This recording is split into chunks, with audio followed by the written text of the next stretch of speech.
Dollar. Dirt and money, no soul. Had to go and get it, ain't no time to kick it. Got a stack of flip for my foes. Dollar. Please tell me you can hear me. Don't turn your back and don't neglect me. Just let me know if you need me. Dollar. Let me watch out for my partners. Keep my money long, get my team strong. Let me run away from my problems. Yo, what's good, original crew, man? We're back today. We got a right mango. Babysitter returns. Babysitter returns dead baby back to mom. Then can't stop smiling during interrogation. Man, I ain't gonna lie. That's the reason why I'm a very forward-thinking person. You know that, right? You can't validate. Oh, yeah. You can't vouch. I didn't think you. I was like, I had to answer, but yeah. You know, some people, but no, I'm a very forward-thinking person. I like to strategize certain things in life before it happens, right?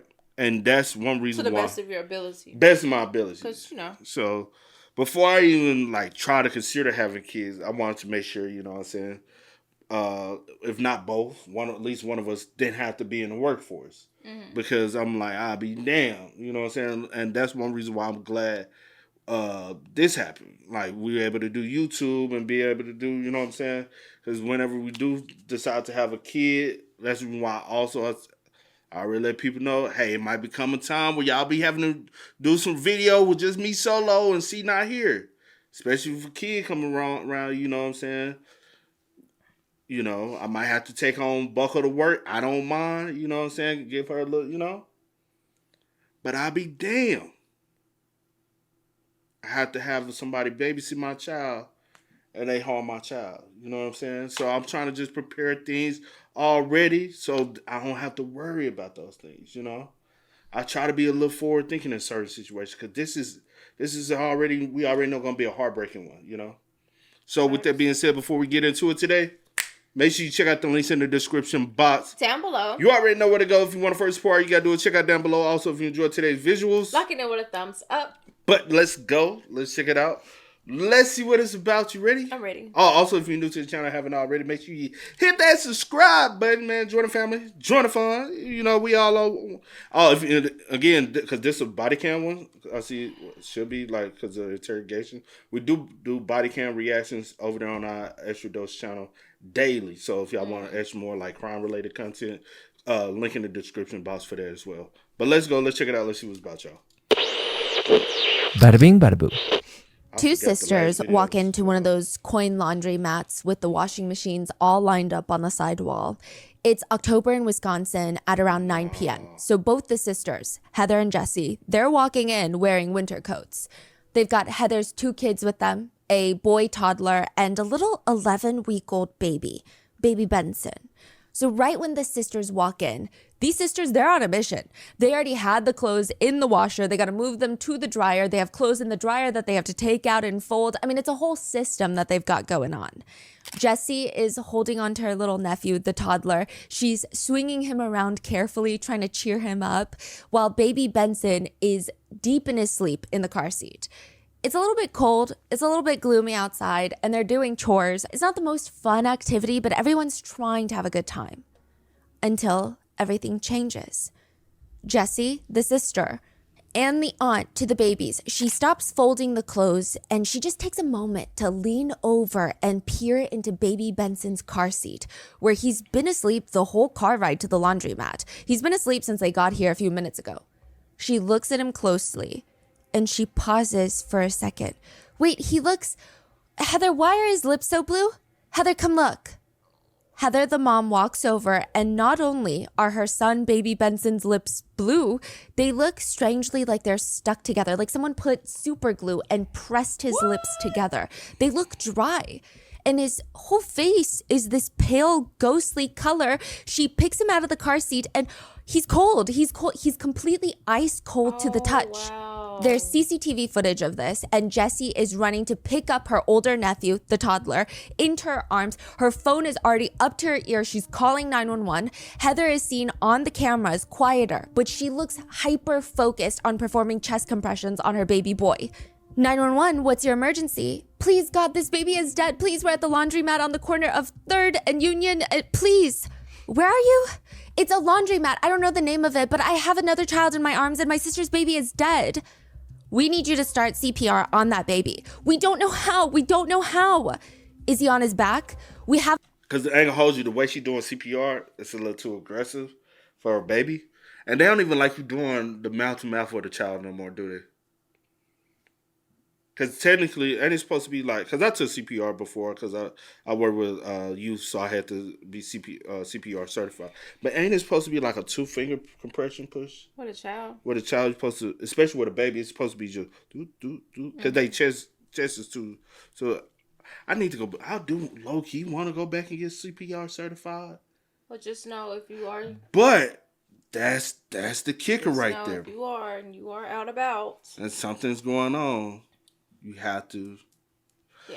And that's the only risk. I'm like, I don't want somebody's life to be in my hand because I know I'm nervous. I'll be nervous. Yeah. But I also want it to be certified just for my household in case. Yeah, most definitely. But I'm like, I'm a little nervous about doing it though. You know what I'm saying? Yeah. Because I took the training, took the class and everything. But it's low-key a little nerve-wracking thinking about. Have him on his back. I need you to tip his head back. He's freezing cold. He's freezing. Tip his head back, Heather. Tip his head back. You can see Jesse holding the toddler in her arms. He's crying. He's starting to freak out. Heather, again, is hyper-focused on the chest compressions and trying to figure out how to do CPR. Now, initially, during this phone conversation, Heather sounds determined. She sounds like she has nothing else on her mind but these chest compressions. But halfway through, you start hearing her voice start to shake. And while she keeps pushing down on her baby's chest, she says, I can't do this anymore. I can't do this anymore. He's already freezing cold. Sit there. Keep doing compressions till he gets inside, okay? I can't do this. Heather starts crying, and the 911 operator keeps telling her, keep doing the compressions. The ambulances are on their way. Keep doing the compressions. They're on their way. But it's no use. Baby Benson is already dead. He was already dead when they pulled him out of the car seat and called 911. And he was already dead when they walked into the laundromat. In fact, he had been dead for multiple hours. Wow. Which begs the question then, when did he die? How did he die? And why did nobody notice? Wow.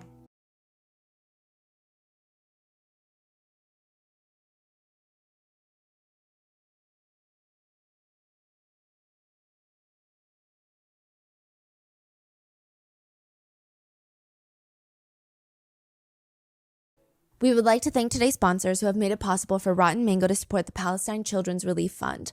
They are a volunteer-based and provide free medical care and humanitarian aid to thousands of injured, abused, and abandoned children.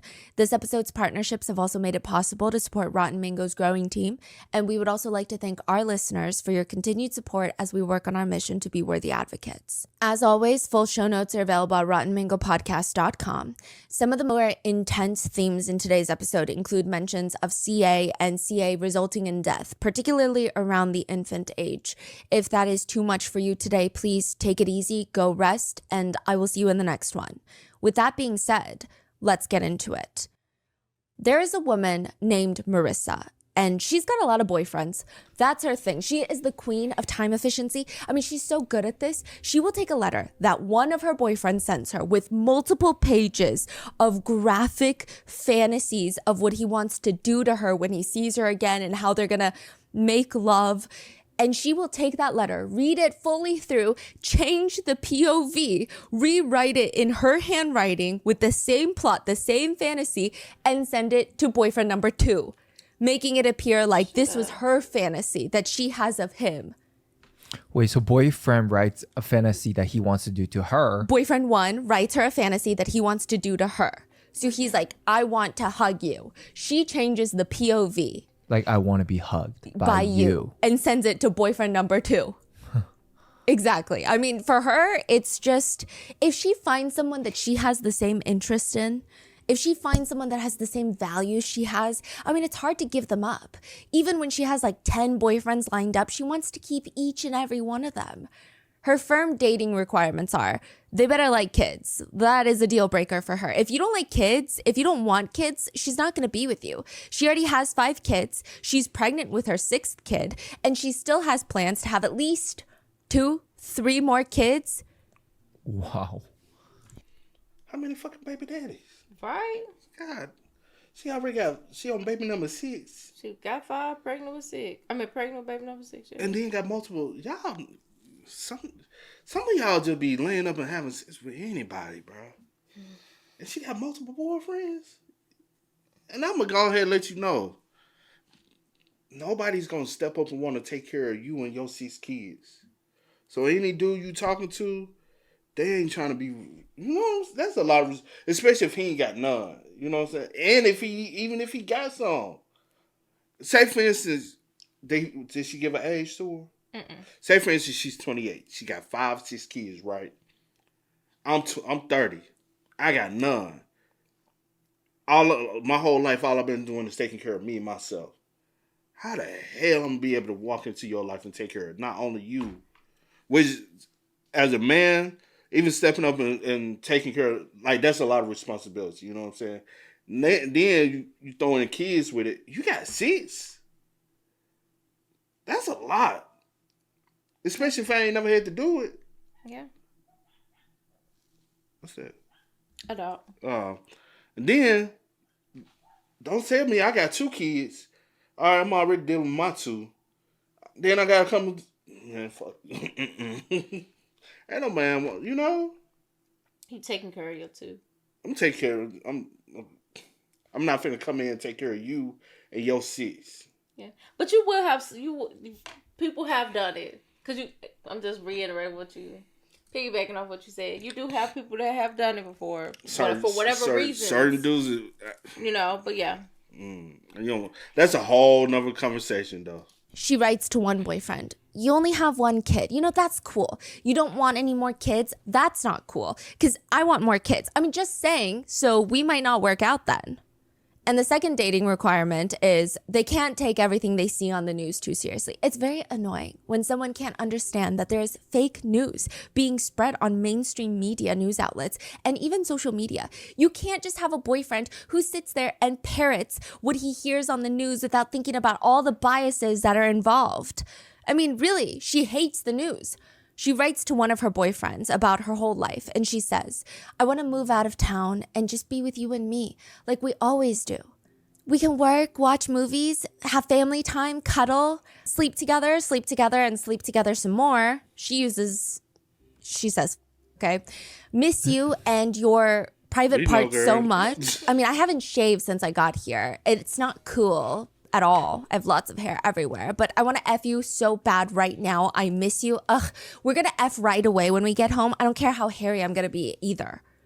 Anyway, I love being a mom. I love kids so, so much. I love them so dearly. Truly, kids are everything to me. And the news, they want to say that I'm a monster to babies. It's unbelievable. I can't really believe these people. The news makes me look like I'm some monster and that I kill babies. It makes me mad because I'm not a killer and I love babies. I love kids, etc., etc. I'm a good mom. What the was an accident. I was frustrated, just a mistake that happened, and it sucks, and I was frustrated and scared, and I did take on a lot of responsibility, but I love kids, and I'm not a killer, and I'm still your good girl, always. I would never beat a baby. Hell no. I love kids so much. Marissa hands that letter over to the prison guards. It's just not fair. It's just 1 kid. And the other 2? Well, those were accidents too, What? A few hours before Hold on. What's her name? Who? Her name Marissa. No, I'm talking about the Rod Mango. I'm talking about the Rod. I don't know. Dang, y'all be commenting her name all the time. Let me see if I can.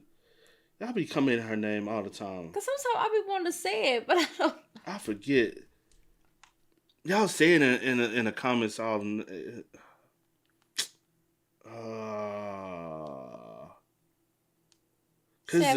Stephanie. Because it's a reason why I'm like, so Stephanie, you dropped the bombshell. I'm thinking we just talking about 1 child. We talking about a serial, right? Because she said Man, you know how sick and disgusting you have to be as an individual to do that to multiple children. And you got... Why are you even allowed to... I need more to know, like, when... Because Marissa wrote that in her little notes that she's writing, and whatever. Yeah, so I need to know... I need the full story. I ain't gonna hold you. Because I guess she's the babysitter, right? Marissa's the babysitter. I ain't gonna hold you. I can't have you babysit my kids. That's why I said I need the whole story. You got too many kids your own you got self. too many kids But yourself. typically those be the ones who do have a little babysitting. Yeah, because okay, you have your own kids. They seem like they're good. They look healthy. And a lot of times they run it out their own home. Yeah, but I ain't gonna hold you. I can't have you babysit my kids. You already got too much going on of your own. Yeah. And now I gotta question your responsibility because if you willing to lay up and have all these kids, having multiple men around, ain't no you know what I'm saying? Are you really a responsible individual? Can I trust you to be responsible with my child? I don't know. That's just how I think about it sometimes. Baby Benson was found deceased at the laundromat. A couple is seen walking into McDonald's with the same kids. The toddler from the laundromat, but this time 2 little infants in their own car seats. So they have a toddler, and instead of just 1 car seat, they have an additional car seat. So 3 kids. 3 kids. One's walking, the other 2 are in the car seat. Yes. They walk over to the counter. They order their meal. They find a seat almost out of view from the CCTV cameras. And they sit down and eat. Within 15, 20 minutes, they're done with their meal and they head back out to their car. At this point, one of the 5 people... Did the little boy even eat? Which we can't see because it looks like they probably sit over here in that booth. And it looks as though they might have did that on purpose. Because we see it's a booth right here, but there's also a little booth right here that individuals can sit right there, but they'll be out of camera view. Back out to their car. At this point, one of the 5 people, the couple and the 3 kids, one of them was a killer. And they had just brought their already murdered victim to McDonald's to eat one last meal. Detective Holtz arrives to the laundromat, and there's only 2 You fucking lie. So the baby already... customers inside. One woman at the door screaming at the cop cars to hurry and help. Hurry, please come in. The police rush in and they see another woman doing chest compressions on an infant laying on the table. It's not looking good. The officers get closer. The baby's skin color looks like ash. The area around his lips are completely blue. And the officers take over to begin the CPR, but this is the odd part. So the first thing that they need to do is check the baby's airways to see if there's something obstructing his breathing. Yeah, true. So obviously this woman has hit your child. Oh, I didn't even look at that. What time was it when they went to McDonald's? What's that on like the camera? Right. So you pick up your child from daycare, right? Your child is already in the car seat. And then what's that car? What's that considered? Like the carrier? A car seat. Okay, a car seat. 2 car seats. The baby seat, car seat. Yeah. You pick up your child. Your child's already in the car seat, right? You obviously got blankets already over him. You know what I'm saying? It is October in Wisconsin, so you got to think about that. It's cold. But do you take a peek at your child when you're picking up your child, or do you just make sure they stay bundled? Most people do. Like they're either, but some people. I'm saying when you picking up your child. Would you at least pull this, hey, baby? Or do you just, okay, they were okay, they were good, and just, you know what I'm saying? You asked me a question that I've never done before. I don't have kids, but I'm saying just let me ask somebody. From, like, say, for instance, I've watched kids before. Yeah. And, like, I watched kids from a little baby. When they, mama or whatever, come in to pick them up, yeah. They're like, I already have them together, waiting at the door, bundled up if it's cold or whatever. I'm saying, I have everything ready. Do they normally take a peek at the kid? Sometimes they'll like take a peek, just to see, make sure they're good. So I wonder why she didn't take a look at the child when picking the child up from the sitter. I don't know, or I have sometimes or she's just too busy. where they haven't. It's just kind of like, I'm like, I already got them together, and, you know, they just, you know, pick them up, pick all their stuff, True. and they send them on their way. I will say, Yeah. like a lot of parents' life are very busy and hectic.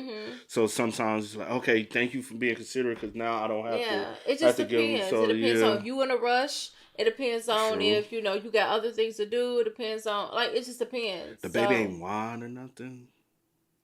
Sometimes, like, hey, they True. sleep. You were just assuming they sleep. You know what I'm saying? So, I don't know. And how long have they been going to the sitter?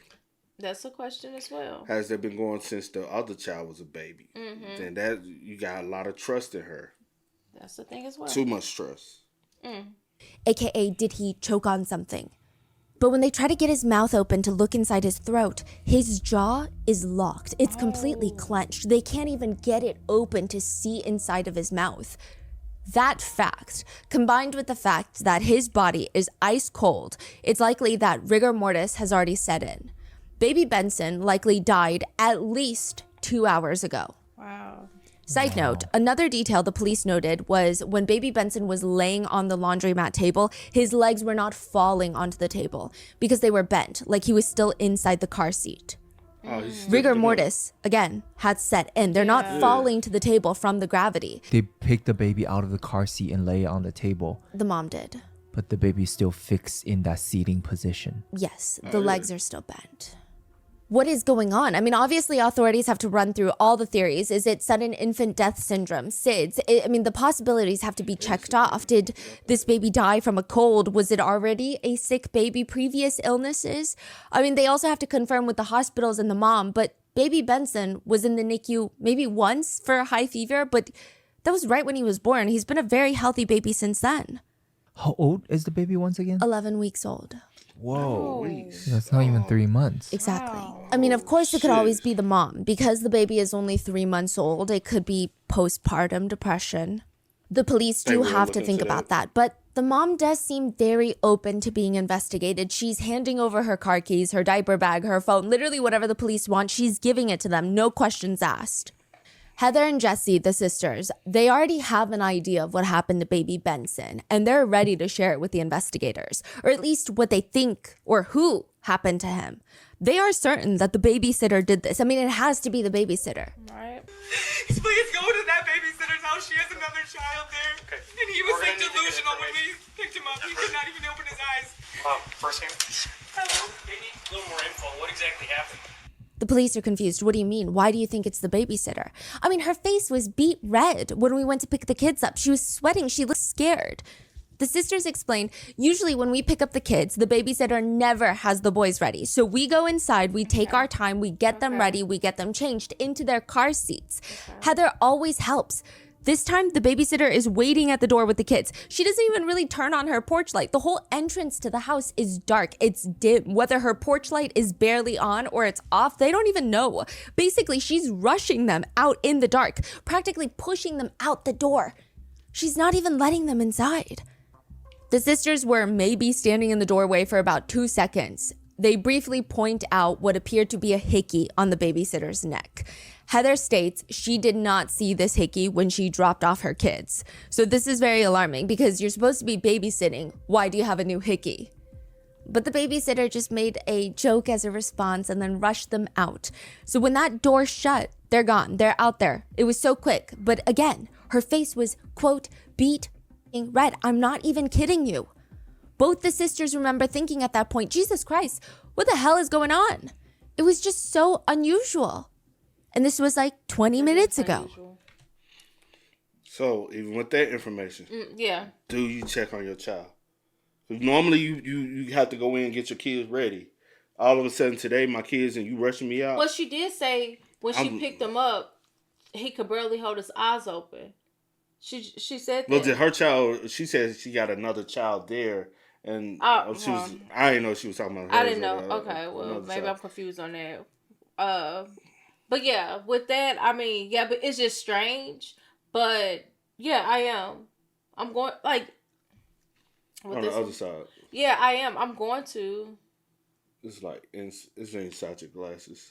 No, it's at the bottom. It's like do this. Oh, I can't feel it. But yeah, because I just think that's a little strange. It's strange. That, you know, any other time we can come in, we mingle, whatever, I change. At least we as get I'm everything buckling in the car seat, I'm pulling down the cover and then just making sure everything looks good. Because everything's I'm gonna even check. I'm gonna check. Make sure you're not wet. Like, I'm just checking because I need to know. Like, have you been neglecting my baby? Why you rushing me? You know what I'm saying? Normally, like, this ain't the normal manner. Yeah, like, I don't know. Just very suspicious. Very much so.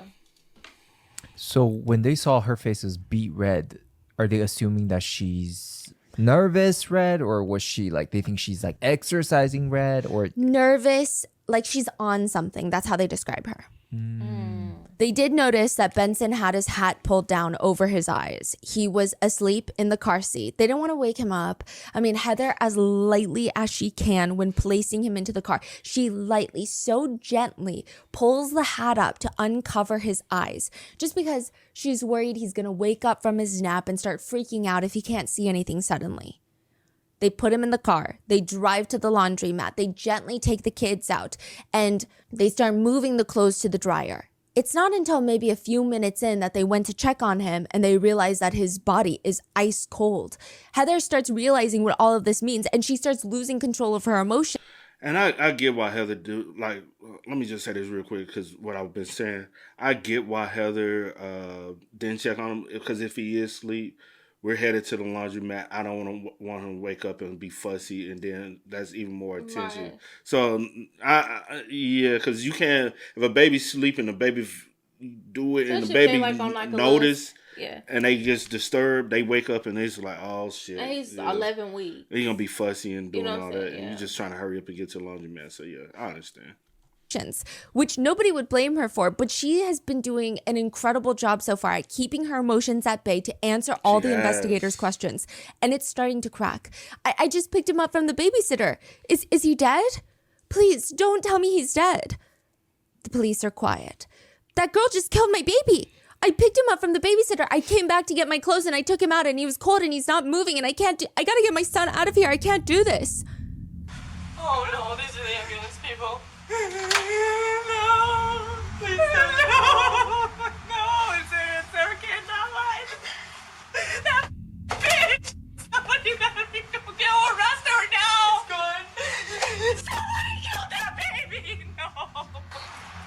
There was another problem on hand. Jessie, Heather's sister, tells the investigator, I sent a text to the babysitter on Heather's phone when all of this was happening, and I shouldn't have done it. I know I shouldn't have, but like I said, I was just so angry. I texted her, "You killed my sister's baby." What did she say? She didn't say anything back. I'm sorry. I know I shouldn't have. I was just so angry. Can you tell that she read it? Was it like a Facebook message or a text message? A text. It doesn't even say if she read it. I'm sorry. No, it's all right. I was just angry and I was on Heather's phone and I saw her name and I just couldn't not say it, you know? I'm sorry. And what did you say the name of the babysitter was? In that moment, if the police felt their hearts sink, they don't show it. They don't even skip a beat. But I'm sure on the inside, these officers, they're panicking. The babysitter's name is Marissa Tiasort. And the officers are quite familiar with her and the fact that she's not allowed to be anywhere near any children. Right. One officer turns to her partner far enough away from Heather and her sister so that they cannot hear. We need to do a CT scan or something to make sure he doesn't have a brain bleed. That's her MO. This is the third infant that's gotten hurt in her care. She has been responsible for brain bleeds and skull fractures. What? Oh, she beat me. Jen said Marissa has been responsible for child neglect on 4 different children, including skull fractures and stuff. So. Whoa! So she has, and then it's Wisconsin. We don't know what city. Never mind. Previously killed 2 babies. Injured 2 babies. Marissa, the babysitter, had done this before. The detectives drive up to the Plaza Hotel at 4 a.m. So this is hours after the laundromat situation. I mean, I'm sure it's a nice hotel during the day, but at night, it's a little creepy. The hotel setup is kind of like the back rooms. You walk in, and in the middle, indoor, is a giant pool. Each hotel floor has a hallway with a railing that overlooks the pool in the center. So once you exit your room, I'm sure the smell of chlorine just hits your nostrils and you hear water splashing. It's a very interesting concept, and it's very creepy at 4 a.m. But the police aren't here for the pool. They're here for Marissa and her long-term boyfriend, Adam. That's who's checked into room 214. The police start banging on the door. So I guess she can't have custody of her own kids either. Cause why were you at the hotel? Why are you at the hotel? Well, I guess because the sister did tip her off, low key tipped her off. So you killed my. So now we gotta, cause we babysit from my house. I can't be at my house. They got a hotel room because the sister, Jessie, texted her said you killed my. So now she know that. Damn, But how the would baby they dead. know where she was at? Who? The police gonna look. They gonna find her. It's 9:00. They were still at the situation happened. This almost 12 hours ago. So yeah, they've been looking. I ain't been looking at this. I mean, I have, but I didn't look at that. They was at the laundromat still at 4:30 in the morning. I've seen that time.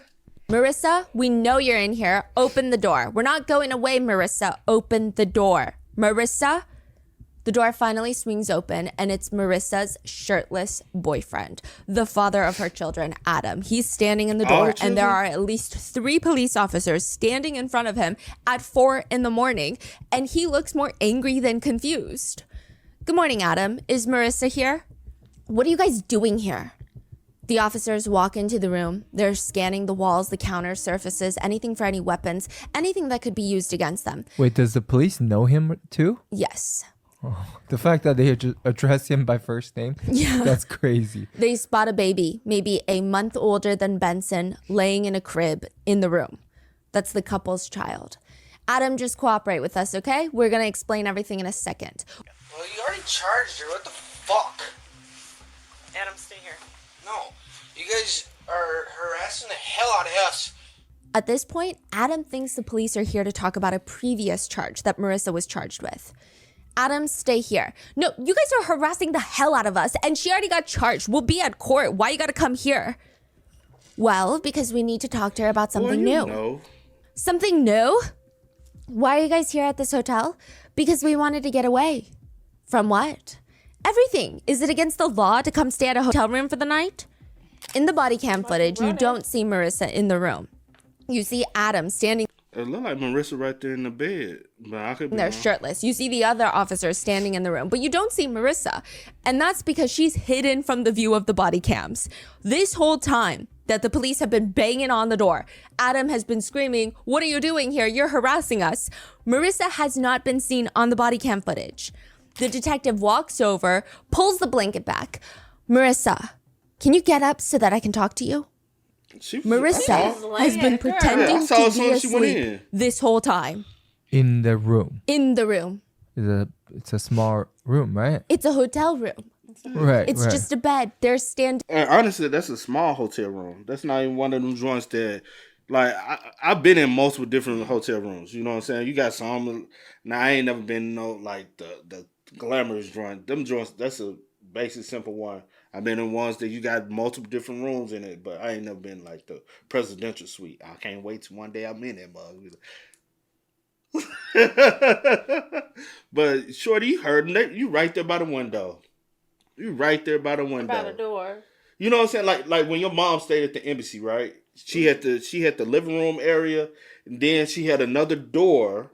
And then you went in that door, and that was the bedroom area. So that'd be different. Somebody knocking at that door where she stayed at the embassy, you might not hear them. Yeah. No, you stayed with her one night. Yeah. Could And y'all the kids hear? did too. I'm saying, could y'all hear though? I couldn't. I'm saying I'm saying because of the layout. If somebody came and knocked at the door, I couldn't. If she's sleeping in that room, you know your mama ain't here. Yeah, she For don't one, hear you gotta anyway. But here I nor would, there. and I didn't hear anything because I'm just saying here nor there. It's not that. But I was just saying, just to reiterate, she heard the motherfucker. She was woke. So they were trying to come up with a plot. Next to the bed, Adam is screaming at them. Oh. They've been banging on the door for 10 minutes. They're standing, literally looking down at Marissa, and she's Fake pretending sleeping? to be asleep. Marissa and Adam are separated to be questioned by the police because technically they are the last ones to see Benson alive. If anyone knows something, it's going to be them. Right. Where would you like to talk? Do you want to right fucking here? Okay. As you can't tell, I'm a little pissed off. It's 4 o'clock in the fucking morning. Yeah, I'd like to be sleeping too. Yeah, like somebody did something to you. So what's going on? Detective Holtz and Captain Graham take Marissa out into the hallway. Adam is in the hotel room with another officer. Wait, I'm so sorry. So the police pull the blanket, say, get up. Yeah. She gets up. She gets up. Yeah. Can you get up so I can talk to you? Because she wants sleep. She's like, oh my gosh. Oh my God. Didn't know you guys are here. Basically. Detective Holtz starts her line of questioning. I mean, she's pretty upfront about the situation, but see if you can spot all of the odd details of the interrogation. Marissa, this is a very important conversation we're about to have, okay? Tell me about taking care of him today. Oh, I was just watching him and he was fine. That was about it. Did you feed him? I fed him once and he slept. And then, well, we went outside when they got here first, a little bit because it was nice out. You and the kids. Mm-hmm. Okay, and he was dressed in what? He was dressed in a snowsuit. Basically one of those like gray fleece onesies to keep him warm. He was dressed in a snowsuit and a blanket. Okay, and then you were home alone, and then what time did Adam get home? He got home at like almost, I don't know, maybe 6:30 or something like that. Where was he at? He was hunting. Okay, and then what did you guys do after that, after Adam got home? We went out to eat after he got home. Where did you go? McDonald's? Which one? The one over by the courthouse? Inside or drive-through? We went inside.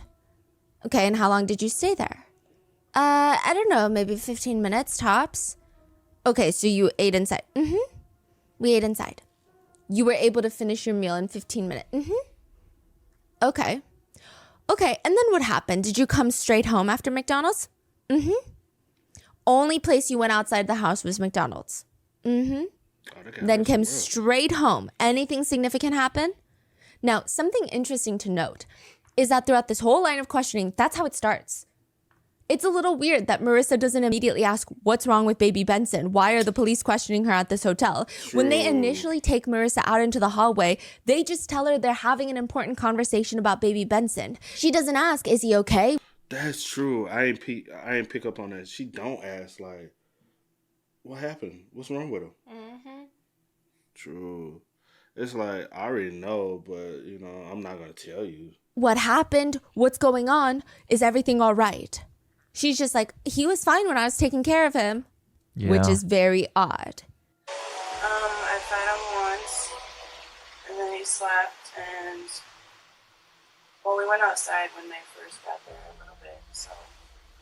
It was you and the kids. Yeah. So now she starts asking, what do you mean? So tell me about taking care of Benson today. Again, I was watching him and he was fine. Marissa has her arms crossed. Her lips are in this tight, thin line that they're pointing downwards. She's frowning. I personally try not to include too much body language theories and analysis in these videos because I personally don't feel like I know enough. Mm-hmm. But also I think it's just a very tricky area where sometimes subjects have medical conditions. They could genuinely be nervous from talking to authorities or have nervous body language. So with that being said, she looks so guilty. I mean, I don't know how else to put it. She just looks very odd. Yeah, I mean, especially when we know when someone is guilty, and then you're looking at the way that they try to lie or cover it up. That's... Now, to be fair, body language experts have stated that arms crossed and thin, tight lips that are pointed downwards typically indicates that somebody is feeling heightened levels of discomfort and frustration in a situation. This is not a very normal... Tight lips pointing downwards. I don't know. That part, I'm trying to understand. Hers were though. But I'm trying to understand tight lips pointing downward. Like like yes, like you just did. Like for real, no. No, I'm just trying to understand. Then I was also looking like even when they was in McDonald's, I was trying to see how the covers were positioned. Like position to me like she was trying to hide him. Yeah, but it's like smother his face. Like I'm just trying to like see. I'm wondering, like, at that point when he was in McDonald's, was he, Yeah. He was. Because we That's what didn't she get the said. time. That was Stephanie said. I swear I thought that was what she said. Oh, okay. Earlier, I'm like, because I have so much going through my head. I think I'm kind of like blanking out here. And I know you pissed off. I know you. So I'm just like, yeah. More response to hearing news like this. If you were truly innocent and you hear that a baby in your care is now injured or something happened, you would not be uncomfortable and frustrated. You would be concerned, worried, anxious. Marissa responds, no, nothing significant happened. We came home after McDonald's. We put a movie in. Then I don't know how long it was after, but Heather called and she's like, I'm putting my clothes in the dryer and I'll be there in 15 minutes. Yeah, so 15 minutes later, she came there. Also, how long has she had the baby? I'm still stuck She on said she only when they fed the came baby over one time.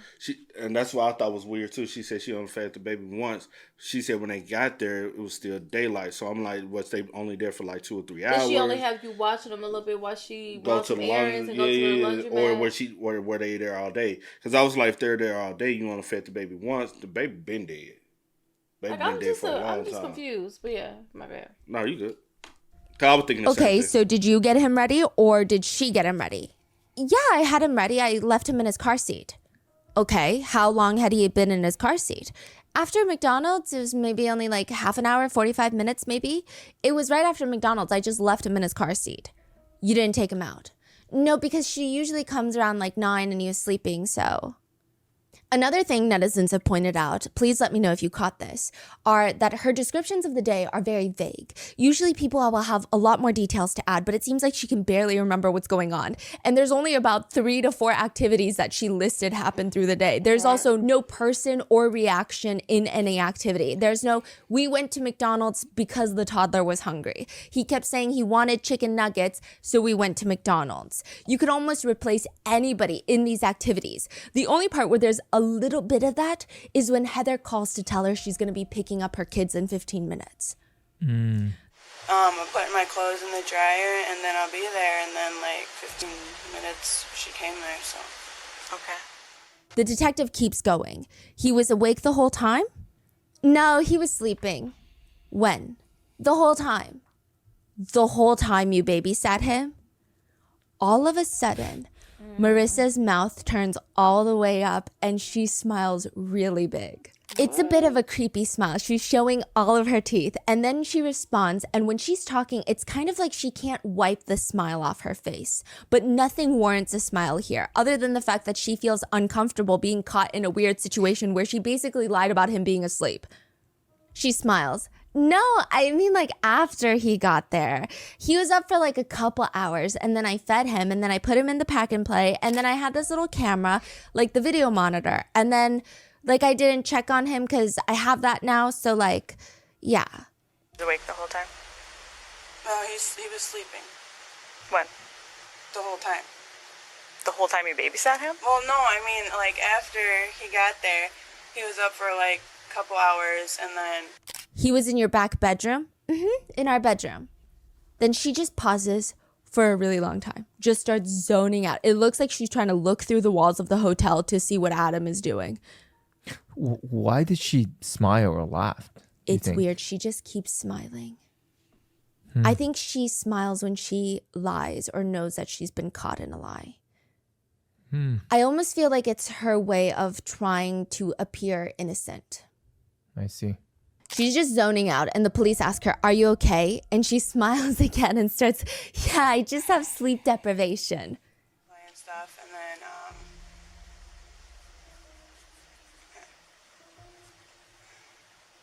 Are you okay? Yeah, I'm just like half asleep. The audio of this next part is redacted. Is she high? Where the fuck your She's kid? pregnant, ain't she? She's pregnant. She's 5'1". I hope she ain't high. She's come on now. But she has 5 of 1. She got one with her, so where's the other 4? But the authorities decide to finally tell her that Benson has... You said what? I said I would think that she wouldn't be able to have her kids because she already has. She cancer. has one with her. That's her kid. Okay, it is. She has 4 other ones. Okay. passed.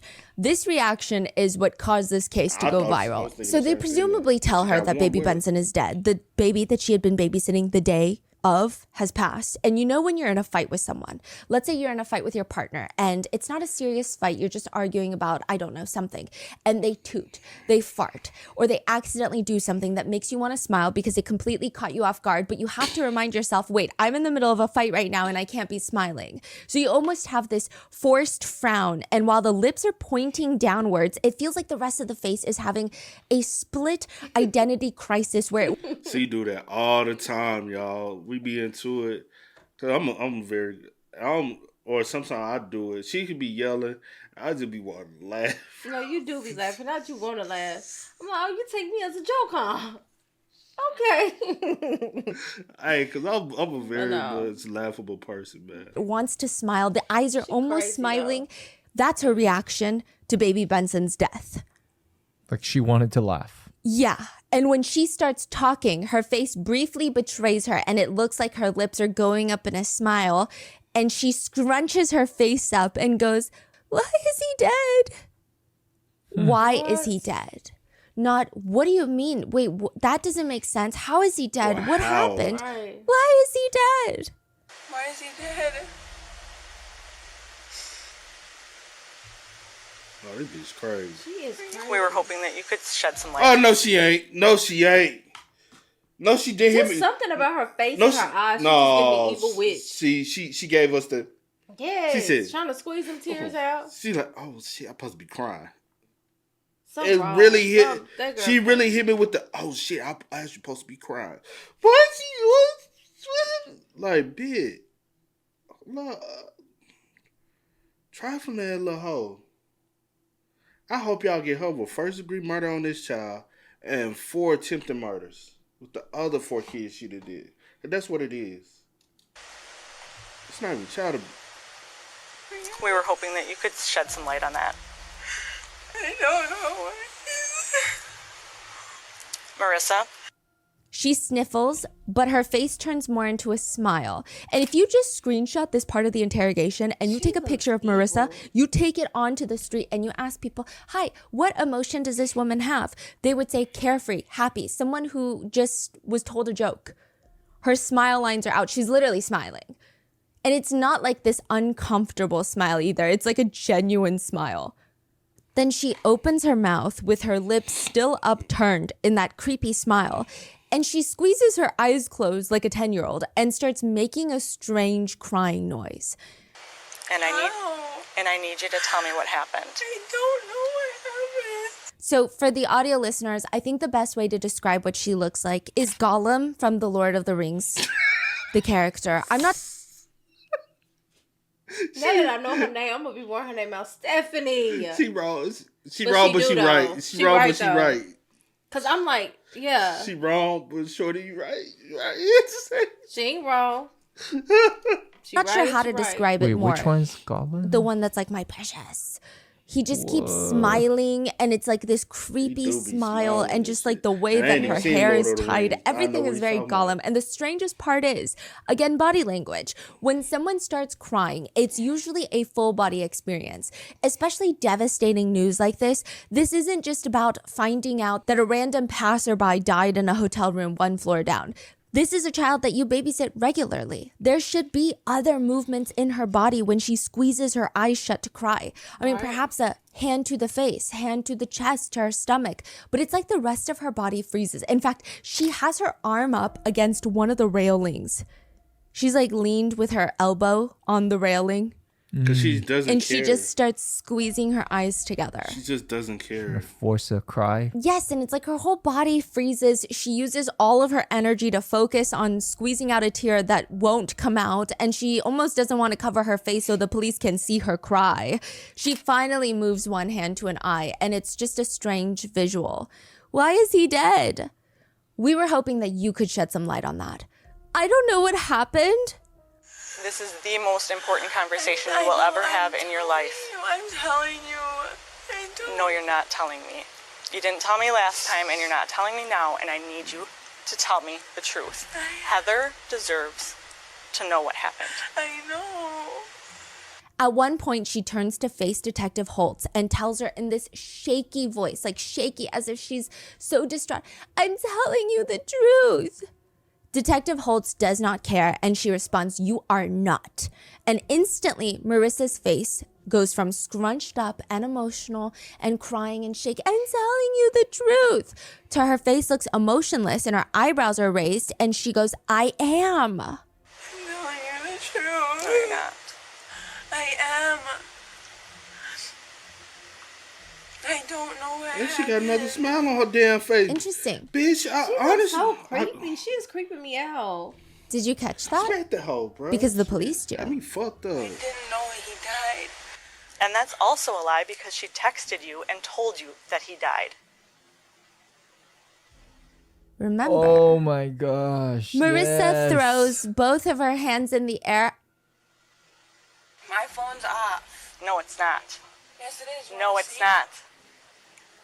I'll show you my phone. I'm serious. How do Well, how did Heather was able to text you and tell you she on her way to come get the kids?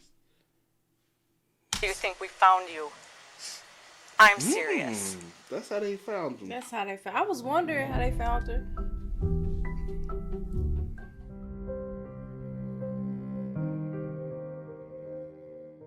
Right before this, authorities had broken into her home looking for her. She was not there. They went through the courts to be able to get an emergency track on her phone, and that's how they got to the Plaza Hotel at 4 a.m. to ask her about baby Benson. They cannot trace her phone through cell towers if her phone is off. I'm serious. Now cut the crap, Marissa. This is the third time we've had a discussion with you Marissa crosses her arms. about a child, an infant in your care, and now one is dead. One is dead. She starts smiling and crying. I didn't do nothing to him. Then who That did? big ass hickey on me. No one. He was fine. They been Did sucking Adam the hell do out, something didn't to they? him? No one did anything to him. He was fine. Babies don't just die. He was fine. The police know Marissa is lying, just like they knew she was lying 2 months ago. Detective Holtz received a report. A little 11-month-old girl was with her babysitter, and she received a skull fracture, as well as a potential brain bleed. Detective Holtz is assigned to the case, and she has social workers that are going to be present during this whole investigation since it involves children. It's not just her on the case. The group of them, they head over to this babysitter's house to investigate. That's where the incident took place. They need to know what's going on because the doctor is pretty certain that the injuries do not look accidental. And even if they are, this type of particular situation, it's probably neglect. If it's not straight up violence and abuse, it's probably neglect. Detective Holtz knocks on the door to the babysitter's apartment, and a man named Adam opens up the door. He says his girlfriend, Marissa, isn't home right now, but she's going to be home soon. He lets them into the house, where every single surface of this home is covered in some sort of live, laugh, love signage. I mean, every single inch. If there's a few inches above a door frame, every single inch up there is filled with a little picture frame, a live, laugh, love sign, a little knick-knack. It does not appear to be well done. It's very busy. But only live, laugh, love sign? Like No, just like other things that you would imagine are in the live, laugh, love aesthetic. okay, Yeah. It does not appear to be very well done. It looks she very changed to busy. her. I mean, imagine a hoarder, but instead of piling little figurines, just post-its, postcards, signs on the floor in a pile, they just hung it up all over the walls, all over it, every surface. Detective Holtz looks around while asking Adam about the incident. He states, yeah, a little girl that Marissa was babysitting had fallen off the couch. Detective Holtz asks, Adam, when you say the child fell off the couch, did you witness that or... No, but I mean, Marissa's one of those people that, I mean, she resorted to drugs because her kids got taken away to the point where she was just a rack of bones. And the only way we got her to go to the clinic and get clean, and she's been clean for 4 years now, is we told her that we were going to sign her into rehab. If she doesn't want to forcefully get put there, she's got to get clean. Sure, that's fair enough. She has no reason to lie to me. And I mean, whenever she babysits kids, we have other people that she watches for, you know? He walks over to the little den area and motions over at this coffee table. This coffee table gets put into the living room, and then the kids get toys put out on the ground all over the floor, as you see. You know, the toys are here. Basically, he's telling the authorities that Marissa is very diligent when she's babysitting. He goes on to explain that Marissa had just put the little girl on the couch for 2 seconds, went to the bathroom, and as she was pulling up her pants, she starts hearing crying. She rushes out and, accidents happen. In fact, it's kind of annoying that the mother of the girl would even report this in the first place. He starts ranting. I mean, bitches like they are, and can't come talk to me about something or come talk to us before they go and get you guys involved. I mean, she obviously fell and hit a toy or something. Marissa's not going to go and beat a kid. I mean, she was molested as a child and stuff. So she's very protective of the kids. I mean, this is all ridiculous. I'm getting a little bit upset right now. No, I know. Just calm down. Everything's fine. I can't calm down because, like I said, I got over by social services too many times. I tried to work with them. And now look, he's our 5th child. He points at a newborn. I got pictures of my kids over here and that's all I can do. Why is he so mad? Right? He likes to throw temper tantrums. He is angry. He's a little hysterical. I don't know how else to put it. Huh. The detective hears someone at the front door, and the front door swings open, and Marissa walks in. She walks into the kitchen and right past the detective and social workers, does not say hi, doesn't even really acknowledge them, just walks right past them. Eventually, she does come back out, and the authorities start pressing her again. I was babysitting. Why the fuck y'all even just let her walk past y'all like that? Because she could have went in there, try to hide something or whatever. Anything. It's always like that, even at the hotel room. She's just like, let me pretend I'm not here. Let me pretend they're not there, and I'm not here, and they'll leave. Right. Yeah. She explains to them, I was babysitting. She went to bed, so I decided to clean. And then I was like doing the dishes, heard her screaming, and then stopped doing the dishes. And then she fell off the couch. And there's a bunch of toys because usually I have her sister. So like she follows her. So I had a bunch of toys out in the living room. So you were doing dishes and then you heard screaming.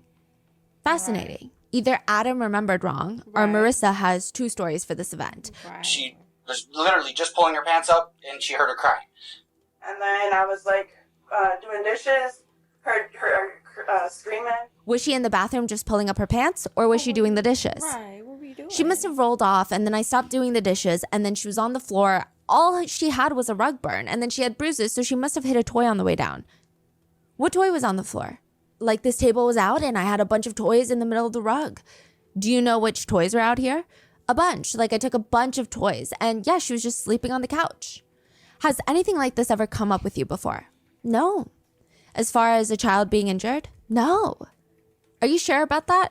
Were you talked to about a year ago for a child that was injured that sustained a skull fracture? A year ago, a child in Marissa's care sustained a skull fracture to the point where she had all 4 of her and Adam's children taken away from them. Their parental rights were terminated, which means there must have been enough evidence at the very first incident of that skull fracture that it was not an accident in any shape, way, or form. Typically, the state does not like to terminate parental rights. To give context, it's very different from a child being removed from the parent's custody. That's usually temporary. The parent is still legally the parent. They can prove to the state, hey, I fixed whatever issues you said I had, so can I get my kids back? They can regain custody. They can also visit their children, but a full termination of parental rights. The parent loses all rights to the kid forever, including visitation. The parent has no control over any decisions regarding the child's upbringing. The parent is no longer the parent or guardian. The child becomes legally, quote, free for adoption.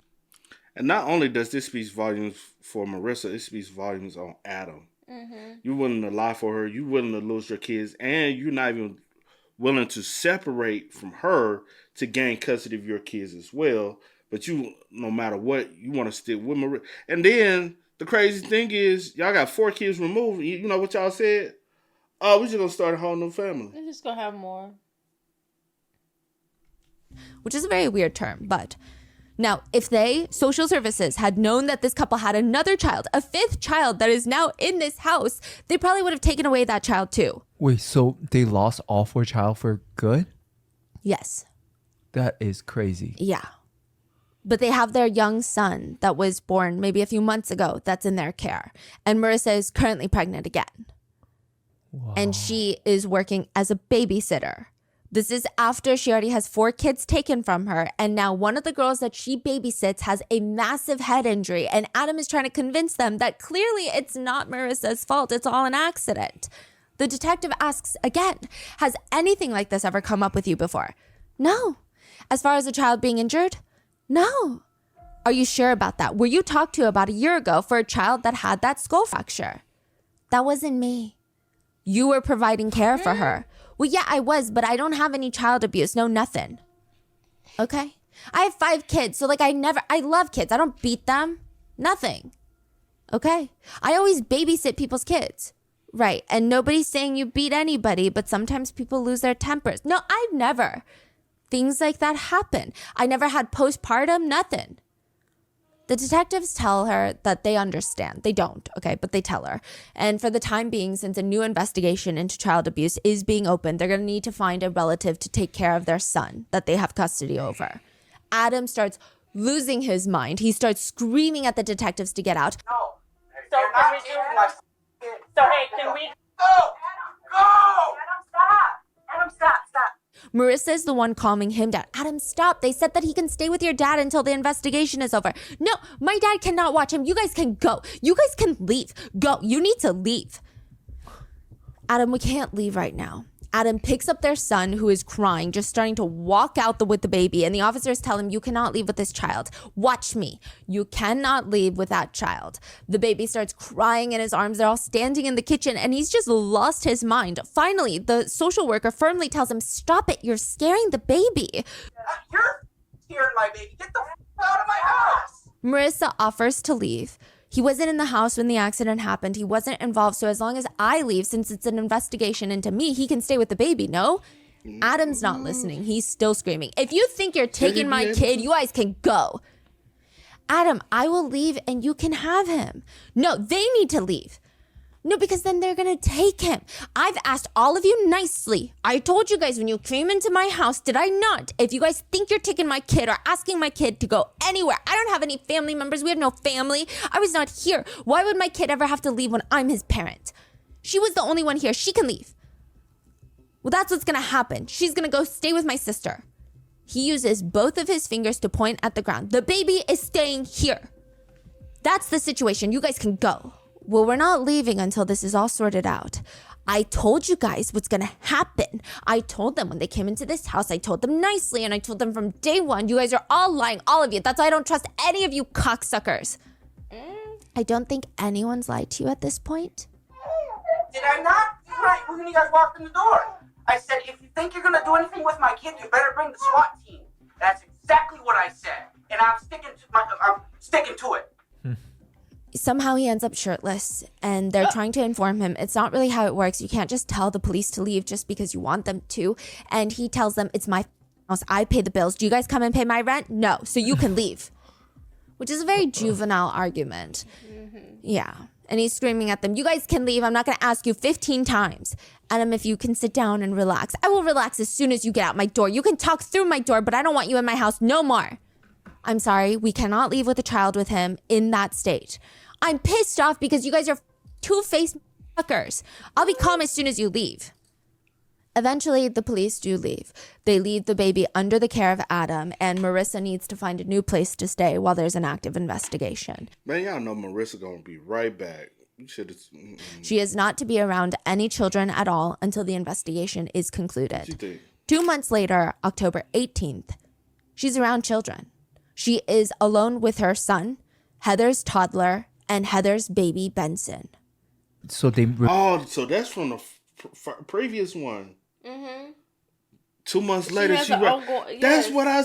She has a case open right now. And she was back at the house. And she back at the house. My thing is, soon y'all leave. If y'all don't have anyone, like, watching the house, I'm gonna just pop on back from around the corner and go back home. I'll say this, she probably left for like a week at most. Probably at most. At most a week. Because I didn't look at the date. Typically, she probably just left for the night and came right back. Yeah, I'll give her maybe two days. Yeah. Or whatever. At the most a week. At the most a week. Yeah. But yeah. But she came right back. Like, what? But even taking her child away from her, still wouldn't been able to prevent this situation. It still wouldn't have been able to prevent the situation because she's babysitting kids to make money. And ain't nobody... You know what I'm saying? Is this how is she even going about babysitting kids? Like, she making posts? Is she making flyers? Is it word of mouth? How is she even going about doing this? And second of all, how big of a town is this? Right. Is it a small town or is it a big town? If it's a small town, people talk. People talk, so you would know. So they would know that Marissa be over here beating on kids. You would know she already got cases. If it's a big one, people would talk, but the whole city wouldn't know like that. Right. But I'm thinking it's a small town because the police, as soon as they said Marissa, they already knew who the fuck it was. Yeah. They come in the house, come into the hotel room, Adam. Right. We on a first name basis. Yeah. Officers pull up here. You know what they're going to say? What's your name? All right, Mr. They're going to say, greet me by my last name. That's what it's given. I've been thinking But when that they know you, it's first name basis. Yeah. It's personal now. Removed her from the house. Yes, but they don't check in every day. That's crazy. She just came right back. Yeah. Wow. October 18th, Heather probably gets the worst text message you can get while your kids are being watched by a babysitter. She gets sent pictures of her babysitter, Marissa, mugshots, and the charges are listed as child abuse. What the hell is going on? She starts freaking out. She reaches out to Marissa, who has her children right now, and asks. October the 18th, right? That's when she received. That's when everything happened. Yeah. That's when she received the mug shots on October 18th. So the same day that you get photos of her mug shots is the same day she does this to your child. Is that a coincidence? I wonder, did she say something to her about receiving the mug shots? And then she said, all right, you know what I'm saying? Marissa, mugshots, and the charges are listed as child abuse. What the hell is going on? She starts freaking out. She reaches out to Marissa, who has her children right now, and asks her if this is true, to which Marissa just responds, yeah, come get your kids because I'm not allowed to be around children. That is the last thing you want to hear. Heather panics, calls her sister Jessie, and asks if she can come with her to pick up the kids. So they rush. They go back to my first previews. Check your key, bruh. Yeah. That's why I said earlier, I needed more details before I start, because like I said, everyone is a little different depending on who watching, who the situation. But soon as that happened, come pick your kids up. Soon as she rushed me out the house, stuff like that. In the car, I'm checking. Are y'all okay? Y'all, anything happen? You ask the toddler. You pull the blanket off the toddler. You check, make sure they can't speak. They can't advocate for themselves. So you got to check the body. You would have saw that baby was already blue. And I ain't leaving at your driveway. Police finna come right now. Pick up the kids, and they bring them to the laundromat. Now, the whole situation when they pick up the kids is very strange and obviously alarming. You're saying on that day that they went to the laundromat is the day that she got a picture from a coworker. That's the day. Yes. But before that, she didn't know that Marissa was under how she even know investigation Marissa for child. Heather had known Marissa since they were 15, which is why she trusted her enough to watch her kids. Okay. I mean, you should have already known the backstory, then. Trust me, a lot of people. Well, I ain't gonna say you know everything. Well, I'm not necessarily. But if we in communication, we in the same city, we are. But it may not be that they like in community. I could have known you since however whatever, but we don't talk like that. If this my sister, put my sister in her place. My sister already know everything about this girl. My sister that damn nosy. Yeah, that's different. Your sister nosy. Mobile patrol. You stay in smaller towns and stuff like that. They know each other. They grew up. Since 15, since high school. But what I'm about to say, what I'm trying to say is, I know a lot of people that I went to school with. I don't know everything about their criminal history. You're not around those people as well. Even growing up, people and the people ain't finna be watching your kids. No. I don't have kids. So for you to even trust her to watch your kids, y'all have some type of relationship. For you to even be willing. But that's my thing too. I'm wondering, like, how could you have not known, or did you know and you were just like, okay, or she probably didn't know.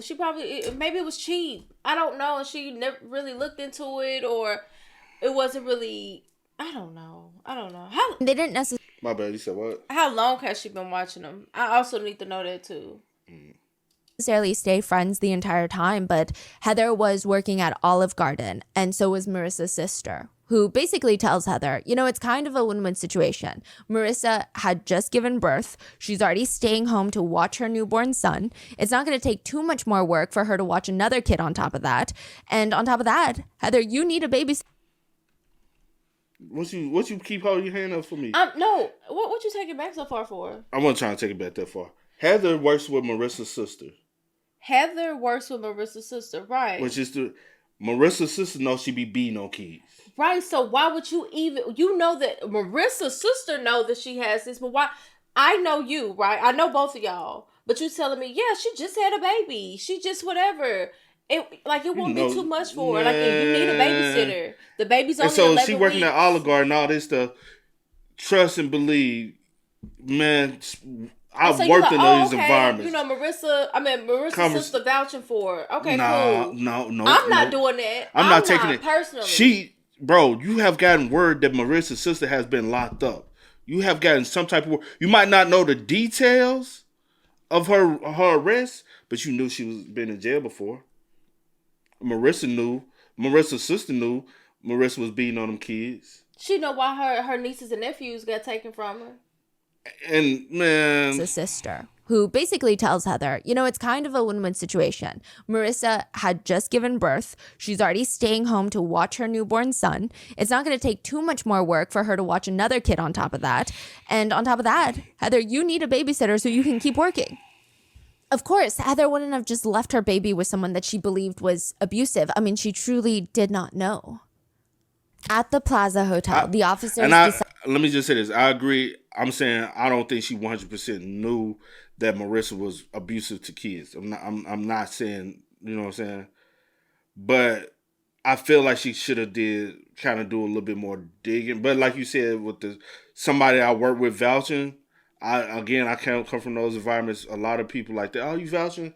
It's like we work together. People be creating bonds and stuff in those environments where they overly trust people. And not even that you worked with someone that y'all whatever, but she also knew her since they was 15. So it's kind of like, oh, okay, I know, Marissa. I know her sister. But I'm finna look into your ass. You ain't finna just be freely watching my kids. My kids, so. Decide to ask Marissa and Adam the same questions to see if their answers are going to line up. Because interrogating couples is always a very interesting, enlightening process. If they're both telling the truth, then the answer should be more or less the same.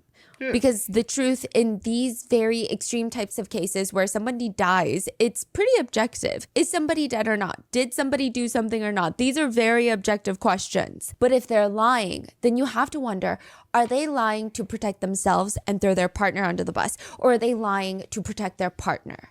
And it's almost this game of how well do you know your significant other? Let's say you both have to lie about something. You have to choose an answer you think that they will also choose. Otherwise, the police will know that somebody is lying if your answers are different. And that's exactly what happens. Their answers are different.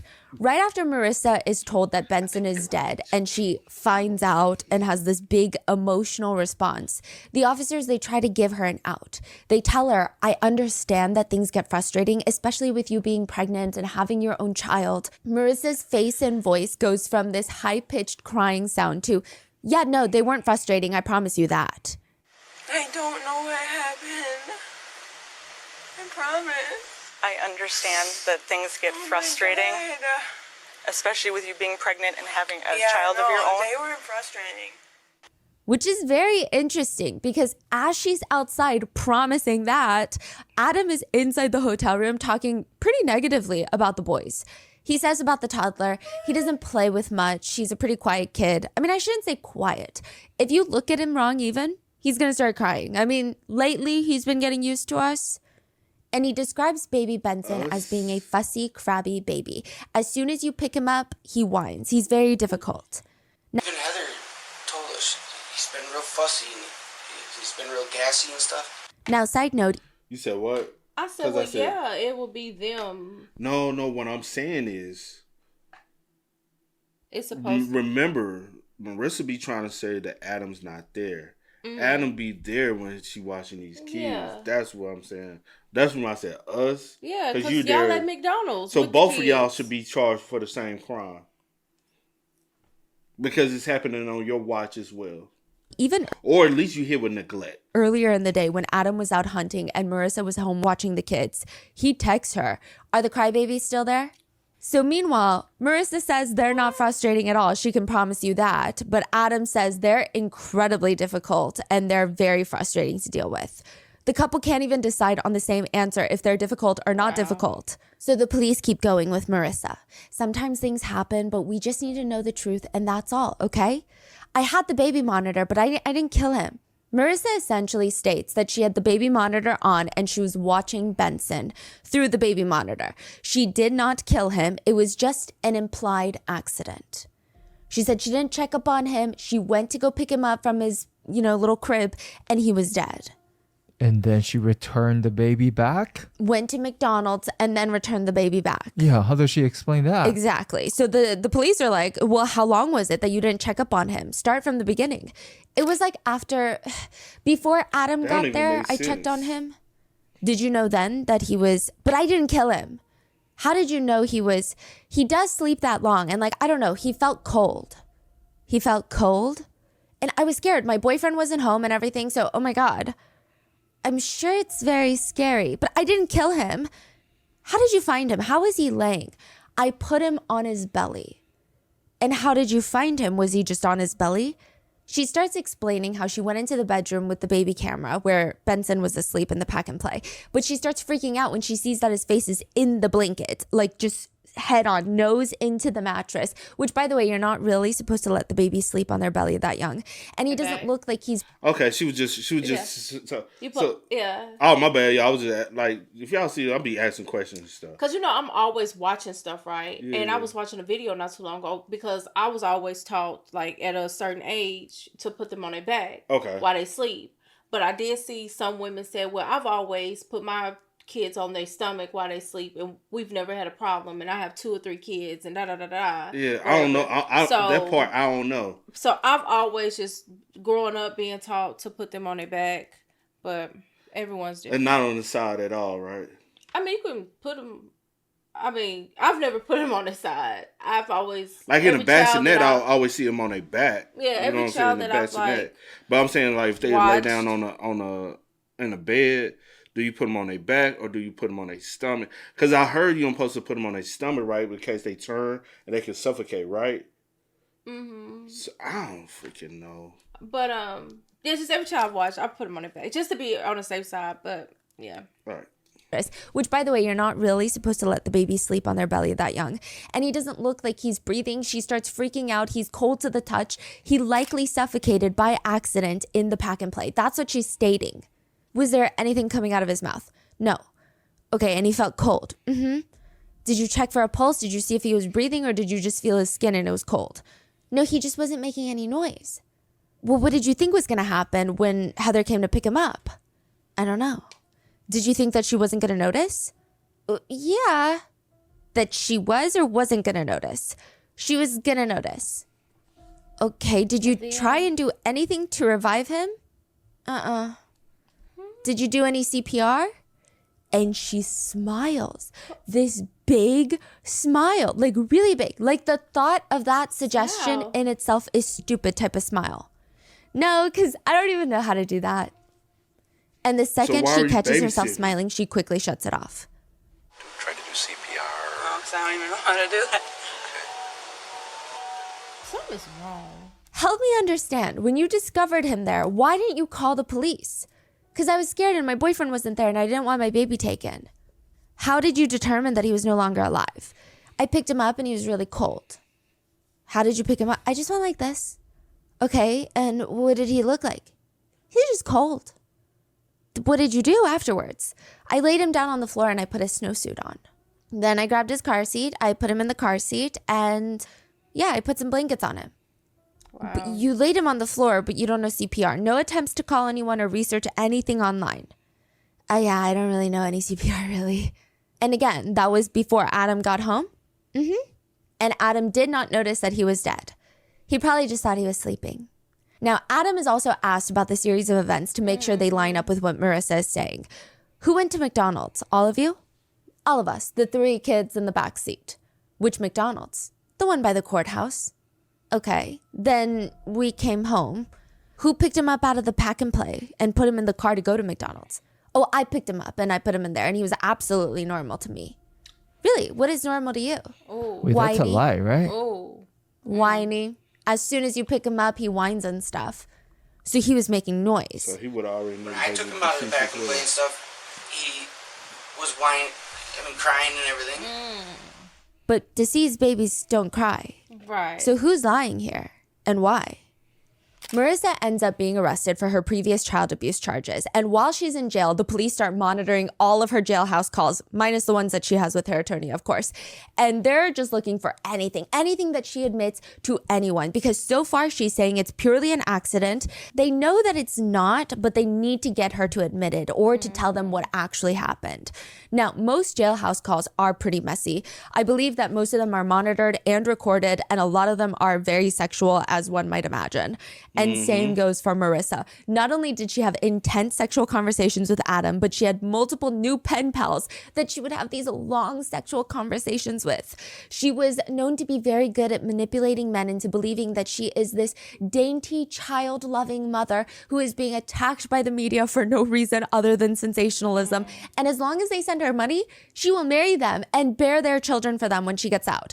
She also complains extensively to all of these guys that the jail food is not nutritious enough for her pregnant body. She keeps calling all the men in her rotation, nagging them to send her money to her account because the baby can't eat prison food. And she just has this weird obsession with being pregnant, being perceived as a maternal woman. I mean, she makes it her whole identity because I don't think that she has anything else redeeming about herself. Her personality seems honestly despicable, so maybe this is her way of trying to create a likable persona, which it's not working.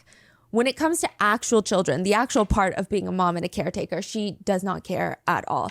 In fact, it seems like she hates children. Now, side note, Adam takes back his statement of being the one to take Benson out of the pack and play to get him ready to go to McDonald's. So remember, he specifically told officers that he was the one that carried Benson to the carrier and to the car, and Benson was very much alive and being fussy.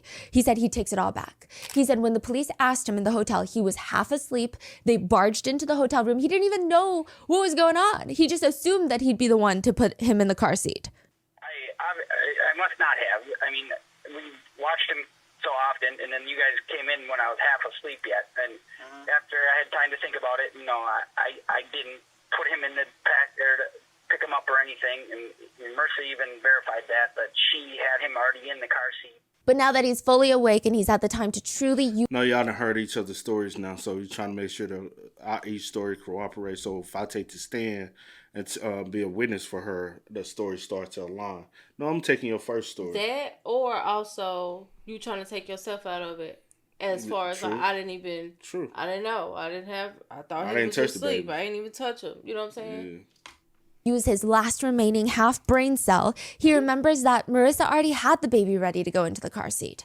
He just rushed in to get out of his hunting clothes. He put his crossbow down, he quickly changed, and they just went. And I ain't gonna hold you, seeing him ain't no 100% clear picture, but he didn't look like a guy that's been out hunting. Unless he ain't caught shit. But he just, to me, didn't look like a guy that been out hunting. He just looked like a guy. He looked clean. When they was in McDonald's, he looked clean to me. He didn't look like a guy that's been out in the wilderness. Well, like his clothes and stuff? Not even just that, like just him. I mean, because I'm about to say. I say it was that clever picture though. Yeah. Went to McDonald's. Now, let's assume that Adam had no idea that Benson was already dead at this point. Why would Marissa want to go out and eat? It feels sadistic and dangerous. Does she want to go out and eat because she thinks it'll create an alibi? I mean, she would be seen outside with the baby, and surely nobody would assume that the baby was dead. Because how ballsy do you have to be to go out with a dead baby? Is this all the purpose of creating an alibi? Or did she really just not care at all that Benson was dead and she could just go out and eat a meal? That she's still living her life like nothing happened. I mean, it doesn't even faze her. Is she that sadistic? Or maybe it's a combination of both. Adam tried to argue, no, it's because we don't ever cook and we always eat out. But earlier that day, presumably after Benson was already dead, Marissa had killed him. Adam texted Marissa asking if he should bring McDonald's home for them. And she responded, no, let's go together with the kids. So Adam states he never checked up on Benson at all when he got home because he says he has 5 kids. And if he's learned anything at all from losing 5 kids, is that you don't wake a sleeping baby. Now, Adam does stay with Marissa during all of this, and he's even angry for her. She would call him from jail and complain about how they won't give her meds for her migraine, and he would scream into the phone, well, I'm going to be calling up there because they need to give you your meds. Tell the guard that you need to go to the emergency room. Keep pushing that button. Keep pounding on that door. I'm going to call up there and do some freaking out. Adam also complains about how their son is a, quote, little and, quote, all he wants to do is be held and then not be held. He also just randomly drops a ton of racist and homophobic slurs in the middle of random jailhouse conversations. And then he threatens to sue the jail for holding some of their mail before giving it to her. And they call the... That's what you call your little child, your own child. Also, with the mail, that's what you're supposed to do. They go through the mail. They see what's... They read every last detail of the mail before they give it to the... And the way his temper is and how he just so, like... hot-headed. He don't need that child either. Honestly, I already know what type of man he is, like, bro. Come on now, they ain't rocket science. He in the Midwest. He want to be down south in Alabama, in a little town, or in Arkansas. And then he threatens to sue the jail for holding some of their mail before giving it to her. And they call the social workers ACUNT. Yeah. This guy's crazy. Yeah, so a lot of people actually believe, some netizens believe that she's covering for him. Because he has an explosive personality, they just don't think that he had nothing to do with it. However, my only thing is, Marissa seems absolutely selfish. I just don't see how she would take all of the blame for this guy. So they think she killed the baby? No, that it was an accident. That the baby just like died in his sleep. That's what the police believe? Oh, no, that's what Adam believes. Oh, okay. That's what Adam and Melissa are trying to convince everybody to believe. But the police believe that she was probably frustrated and she's an evil person and either shook the baby really hard or literally hit the baby on the head multiple times. Marissa also writes letters to her sister Brittany telling her to stay away from bad people in her life, giving her advice on how to only befriend good people, which, like, I guess the first step would be not being sisters with Marissa. Right. But she's giving her all of this advice, telling her to send her money into the prison. And then immediately she'll write a letter to Adam to tell him to cut Brittany off because she's worried that they're going to sleep with each other behind her back. She would also write letters complaining about being in jail. She writes, why me? I'm not a bad person. I'm a good mom, not a lawbreaker, not a threat to society either, but the news, detectives, etc., they make it look like I really am. They don't know me and everyone makes mistakes in their lifetime. Nobody is perfect. One accident that wasn't supposed to happen like that in 28 years of my life. She also tells another pen pal that Damn, I got that nail on the coffin. Well, her age? Her age. I said 28 earlier. I said, say for instance, she's 28 with 6 kids. Remember I said that? It's $1 million pussy. What? Yeah. Hold on. What? That's a crazy way to go back into this. One accident that wasn't supposed to happen like that in 28 years of my life. She also tells another pen pal that she has $1 million pussy. Oh. Yeah. And that he needs to send money to her account. Otherwise, she's going to eat the bread that the prison gives her for free, which will cause her to be overweight. And he will not want that. I mean, they just have zero remorse. Like, this is what she's doing after she's thrown into jail for killing a baby. Regardless of which story Marissa is saying or what anybody is saying or what she's telling her pen pals, her versions of events do not line up with baby Benson's autopsy. It is clear that, according to his autopsy, he sustained multiple head injuries caused by blunt force trauma to the head. He had abrasions on his nose, his chin, his right ankle was fractured. This was not caused by suffocation. So the authorities bring in Marissa for one last interrogation. It's Detective Holtz leading the interrogation, but Captain Graham, who is also present at the hotel, is there again. And they straight up tell her, I can say without a doubt that what you're telling me is not true. He's got very severe injuries to his head. Yeah, I don't know how. I would like to give you an opportunity to explain yourself. I promise you, I did not do anything to him, I promise. That's why I asked you if he fell. I know, he didn't fall. Did he roll and tumble just a little bit, Marissa? Not that I've seen. I didn't do anything to him. Marissa starts sobbing. I did not kill him. I could never kill anyone in my life. Like I said, I just fed him, burped him, changed him. I put him in the thing. Yeah, I don't know how. I'd like to give you an opportunity to explain yourself. I promise you I did not do nothing to him. Eventually, in this last interrogation, they get her to admit that she was frustrated by baby Benson. He was crying, being fussy, so all she did was pick him up, walk him over to the pack and play. This is like a playpen, if you will. And it comes up to maybe about her thigh, like mid-thigh, above the knee. Dropped him shoulder length down into the pack and play. She listened to him cry for a couple of minutes, then repositioned him on his stomach, face into the pack and play, and then walked off. She stated that when... She did that on purpose. No, that's not even what happened, because he got too much bruising in the head and on the face. You beat... That's a beating. You probably put him in there after you did everything you did. But even if you just drop a baby, you could have popped this baby's shoulder out of place.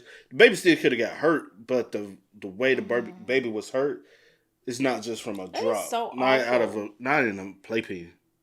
And she got back, he was dead. This is what they're able to get her to admit to, but it's likely that it was far worse than that. The injuries he sustained are pretty bad. She tries to argue that he might have tumbled a bit inside when she dropped him into the pack and play from shoulder length. But again, as horrendous as that sounds, the police believe it's so much worse. He had broken bones. The authorities suspect that she might have chucked him from the door of the bedroom into the pack and play. Like thrown him like a basketball. But she will not admit to that. Marissa ends up crying at the end of her confession, likely because she knows that she just confessed to a very serious crime and will be in jail for a while. They ask her one last time, did you try to do something to bring him back to life? And she says, tried blowing on his mouth because that's all I know how to do. I don't know CPR. So this is, again, she's going back on her word. And also, at one point, this is a very chilling part, but she keeps screaming like, I didn't kill anybody. I would never kill a kid. I love kids. I didn't throw him. Nobody ever said the word throw. Nobody insinuated that she threw him. Nobody said anything. I didn't throw him. No, I can never do that.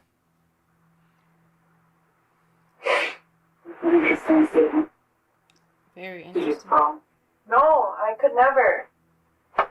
And at the end of it, they're very straight up with her. At the end of the interrogation, they tell her she's going to have a high cash bond. And she just asked them, can we not make it a high cash bond? Because I have to go to court for the other thing on November 1st. A baby is dead. I know. I'm sorry. I was scared and frustrated. And Heather gets frustrated with him too. I'm sure. Yeah, she even said that she knows how her kids are. Every parent gets frustrated at some point. So what's going to happen down the line and eventually is you're going to face charges for this incident. How long? How much? It almost seems like she's surprised that she's actually going to face charges for it. She ends it with, I loved her kids. I always babysat them. I liked her. Tell her I'm sorry and I didn't mean to. In the end, Marissa tries to argue that she suffered from so much brain damage due to her extensive substance abuse that this cannot be the real her that committed the crime. Basically, she's saying she's not guilty by reason of insanity. She also writes a letter to the judge that reads, Judge Faltzad, this Marissa T. sort, and I want a bond reduction because this is crazy, that don't get half signature bond and half cash bond and lowered like, really, I'm not a monster or whatever. I love my kids and I'm a mom to 5 kids plus I'm pregnant now with my 6th kid. I'm 5 months pregnant and not getting the food or medical treatment I need for my unborn baby. Want to see if I can get ankle bracelet till get attorney? I'm not a bad person or anything. Also, I've been sober for 4 years. Thanks, Marissa. The judge did not care for her letter. Ultimately, she was sentenced to 37 years in prison for Benson's death, which is not nearly enough. And I guess the only silver lining, if we have to try and find one in this, is that Marissa genuinely thought that she was going to get out in a few months. Genuinely. And that is the case of Marissa Tiasort. I mean, I don't even know what to say. She's just so bizarre. We also don't have a lot of information on baby Benson or Heather and the family. That's why their stories in this case is a little bit light. But it's just so bizarre. It seems like she wanted the money from babysitting. I mean, clearly she's a hoarder. Some people report that she had storage closets filled with junk. Like she just loved spending money. Why did she have so many kids though? Like yes. Okay, so it seems like she likes the attention and wanting to claim herself as this very maternal person. I think she's trying to make that her whole image. Yeah. Maybe she doesn't have much else going for her, so this is what she tries to, because she brings it up a lot when she's talking to her romantic romantic pen pals. And it's almost like a selling point. Yeah. She talks about how motherly she is, how much she loves kids, how she's just, kids are her life. I guess maybe it makes her feel good. It's just so bizarre. What are your thoughts on this one? Let me know in the comments, and please stay safe, and I will see you in the next one.